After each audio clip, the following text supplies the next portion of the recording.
مستمعينا الأعزاء، أهلا بكم معنا وهذا اللقاء. الطالبة ميار سامي نائب رئيس اتحاد طلاب جامعة المنوفية. أهلا بك يا ميار وألف ألف مبروك. اهلا بحضرتك، الله يبارك في حضرتك. سعيده جدا بمداخلتي معاكم في البرنامج. اهلا بحضرتك. ميار، كلميني عن أجواء الانتخابات وتمت إزاي؟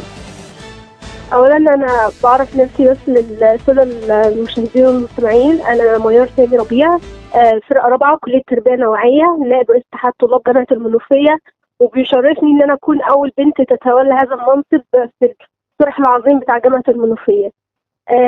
الحقيقه جو الانتخابات هو كان طبعا يعني جو فيه ضغط وفيه مسؤوليه كبيره انا داخله عليها. كان ان انا بدايه خالص الانتخابات ان انا ترشحت في اللجنه الفنيه، كنت امين مساعد اللجنه الفنيه. بعدها زملائي في الكليه عندي رشحوني ان انا امسك نائب رئيس اتحاد الكليه، ثم ثقتهم فيا بثقه زملائي في الجامعه ترشحت على منصب نائب رئيس اتحاد طلاب جامعه المنوفيه. والحمد لله يعني الامور تمت بسلاسه، وبدعم زملائي ليا يعني الحمد لله.